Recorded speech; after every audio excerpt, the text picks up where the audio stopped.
Assalamualaikum warahmatullahi wabarakatuh.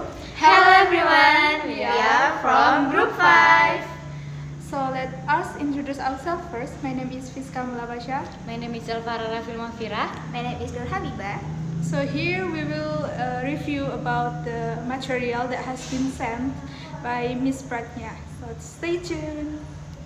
So the first one, we will talk about syllable and word stress. Regarding the video, I have learned that syllables are a small unit of sound, the rhythmic beat in a word. A word can have 1, 2, 3 or more syllables like read, which has only one syllable, and conversation, which has 4 syllables. Conversation. We move towards stress. Every word that has 2 or more syllables always has word stress when pronounced. So, word stress is the syllable that is pronounced stronger. It can be longer, louder, higher in pitch, and the vowel is clearer.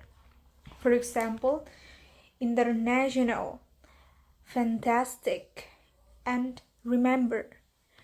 But there was also a syllable that stressed just a little bit in a word, like the first syllable in international, like the int is just a little bit. It is called weak stress or secondary stress. And for the syllable that is not stressed at all, called unstressed syllable, will be pronounced shorter, softer, lower, and less clear. For example, in word international, the second, fourth, and fifth the second, fourth, and fifth sound are pronounced shorter, like inter, like cher, national, tional. Word stress is important because it will be easier to listener understand the words that we produce. Okay, from this video, I can get information about intonation, the importance of intonation, types of intonation in American English, and types of question. Okay, the first one, I want to talk about what is intonation. Do you know about intonation? Intonation is the way your voice goes up and down as you speak. The melody of your voice intonation is more important when you speak. It can tell the listeners whether you are making a statement or asking a question. It can tell you about your feelings, whether you are happy, sad, angry, or surprised. It can tell the listener whether you are finished speaking or you still want to talk some more. Next, I want to talk about types of intonation in American English. There are 3 types of intonation. The first one, up melody, and the second one, down melody, and the last, up and down melody. And last, I want to talk about types of question. Types of question have 4 types. The first, WH question in English, is a request for information. The WH words are what, when, where, who, whom, which, whose, why, and how. The second tag question is a small that is attached to the end of a sentence. Rather than repeat the main verb, we can use the form of be or other auxiliary verb or modal. The next is yes or no question. Need either a yes or a no as the answer because of this limitation in response. They are also called closed question. The last is question.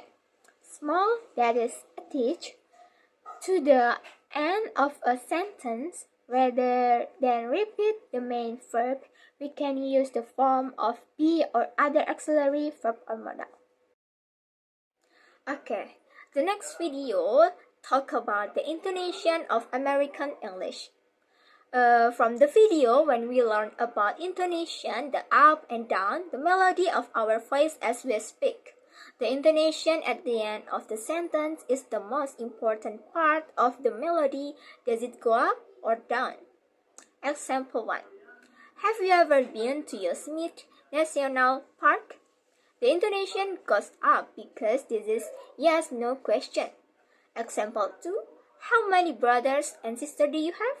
The intonation goes down because it is WH question. And then the last example is, do you want to watch TV or read book? The intonation goes up when we say watch TV and then down when we say read a book because it is an or question. Okay. The next video is practice video on pronouncing Regis word. For the example, a couple of days ago, I lost my keys. I was in a hurry because I was almost late for work. I looked everywhere in my purse, on the shelf by the door, under the couch, and even in the refrigerator. Have you seen my keys? I asked my cat, but of course, the cat didn't answer. So we're not going to speak that way because it's too slow and not efficient. For the example in the sentence, I was in a hurry because I was almost late for work.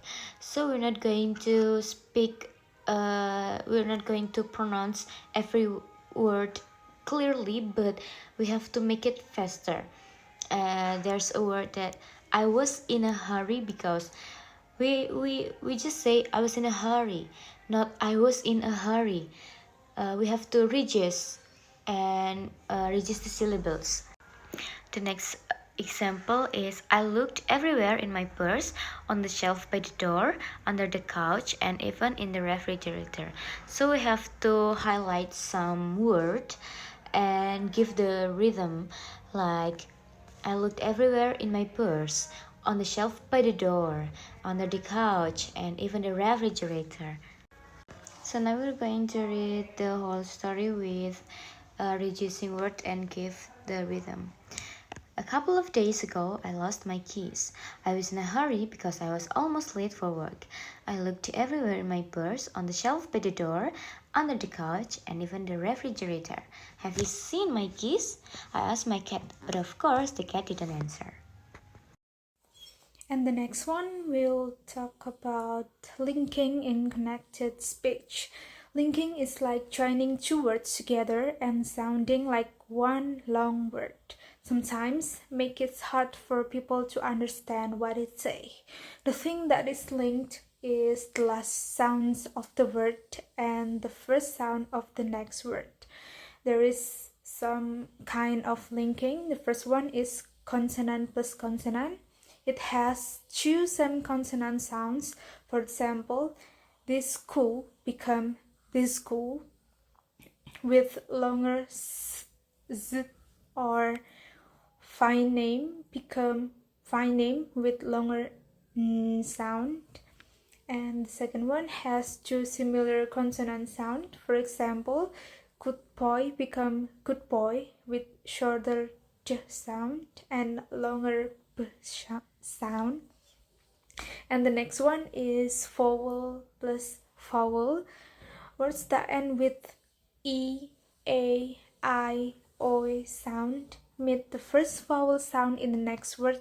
Between the words there seems to be a hidden ya sound. For example, tree apple sound like tree apple. Yeah.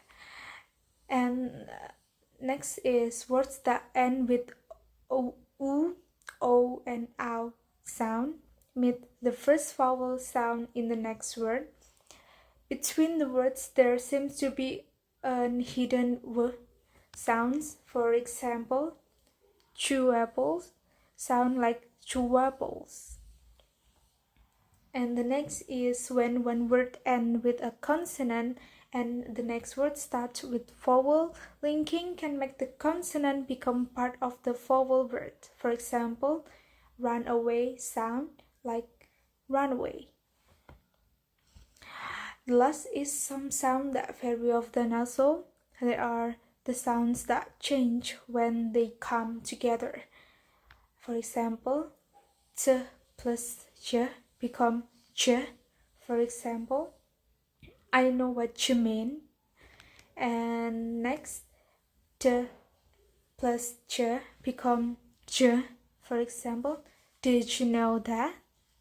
And next, z plus j become z.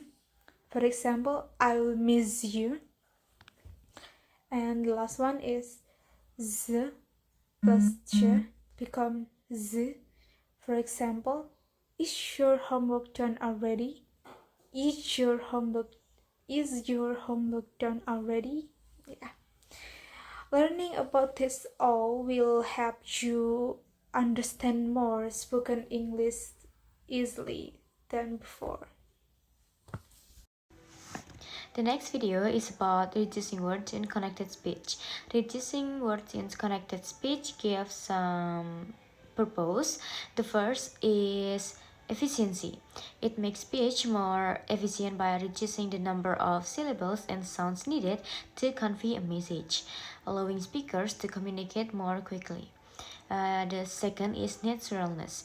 It mimics the natural rhythm and flow of spoken language, making speech sound more fluid and conversational. The third is ease of pronunciation.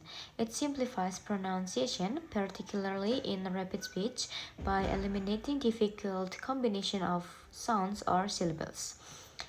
Using reduced forms contributes to a casual or informal style of speech, which is common in everyday conversation. Reducing words in connected speech helps speakers convey their message more effectively and naturally in spoken language context. So that's all review from us. Thank you for watching. Wassalamualaikum warahmatullahi wabarakatuh. Bye bye.